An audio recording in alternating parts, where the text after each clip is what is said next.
we check out the all-electric Porsche Macan, get a glimpse into the exotic garage of Johan Poonawalla, and we bring you a detailed review of the Royal Enfield Go and Classic 350. Hello and welcome to yet another exciting half hour of pure automotive delight on Overdrive. I am Sohini Dutt. To kickstart the show, Porsche's most popular performance SUV, the Macan, now comes with an electric powertrain. Here's Rohit telling you why it stands out.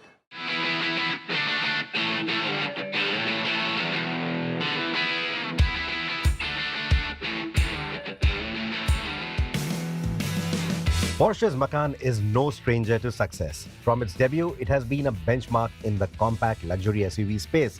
But given its positioning in India, it had a tough time, as it felt more like a reskinned Q5 than a scaled-down Cayenne for that price.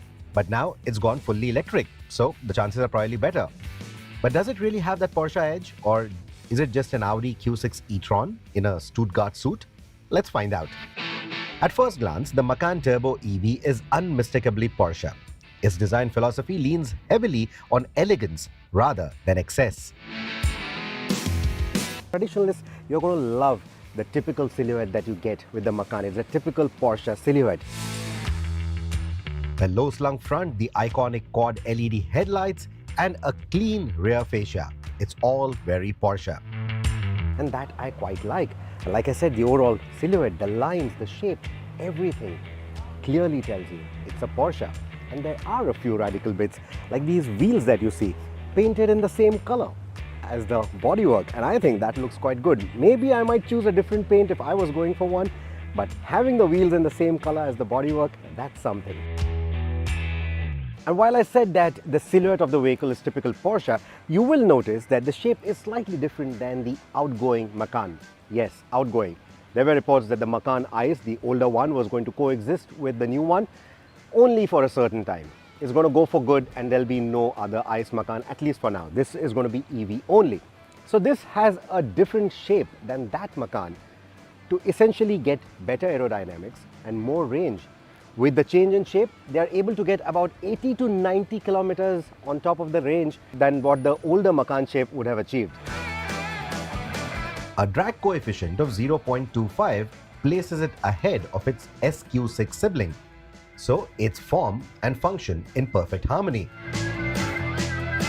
Usually the Macan EV retains a nice clean form, but when you're in that sportier mood, the spoiler pops up and tells the whole world about your mood. But because we're talking about the tailgate, let me also go nitpicking. I don't like this little wedge here which sort of acts as a shade for the reversing camera and also the tailgate switch. I think they could have done something a little bit better. This looks like an eyesore on an otherwise clean design for the rest of the car. And because this is an SUV, we need to talk about practicality, and there is a fair bit of it. With again, a few things that stick out like a sore thumb, like this space saver wheel. Now, in India, the situation is going to be something similar. Your space saver or your space wheel, the spare wheel is going to be on the boot floor itself because there is no space underneath that.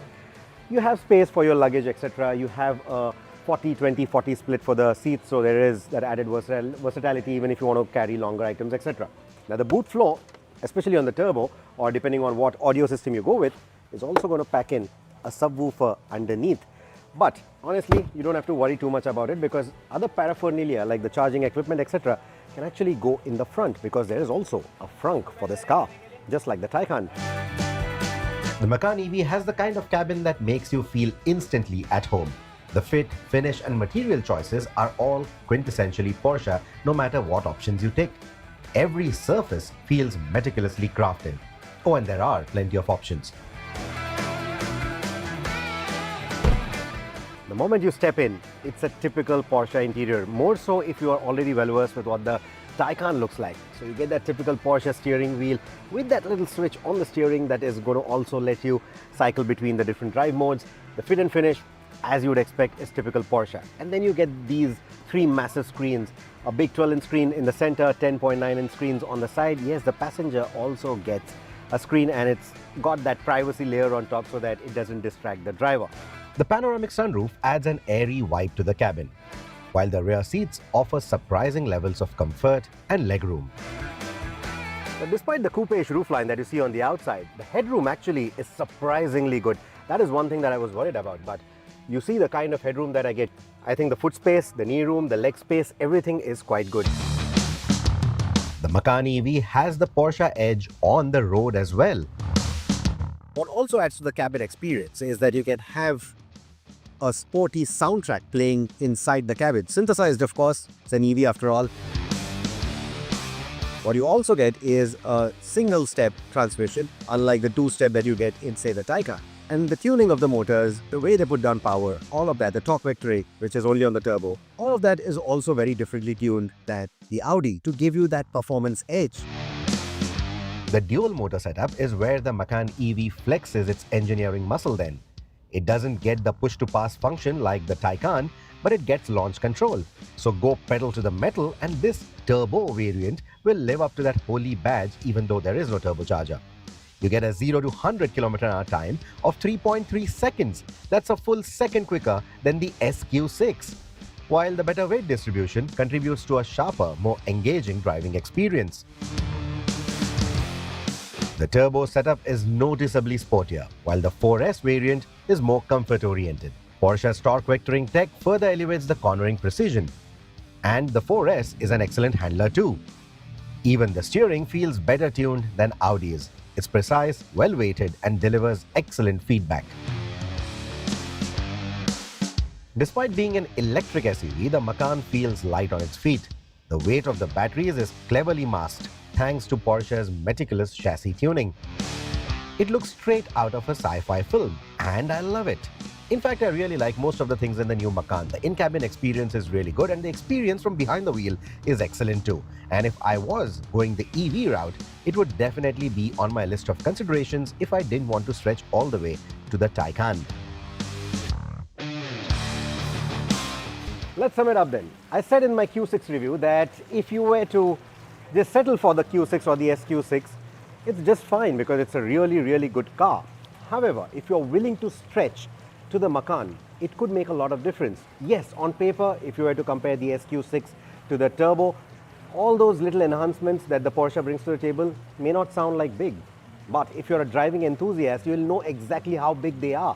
It may seem like a small edge, but the moment you get behind the wheel, you understand that that edge, that advantage is huge. Any driving enthusiast is going to appreciate each and every meticulous detail that has gone into the Macan over the SQ6. And at 1.6 crore rupees, a car that does 0 to 100 in 3.3 seconds? Tell me another car that does that at that price point. I can't think of any. I think this is damn good value for money, especially when you get this badge for that money.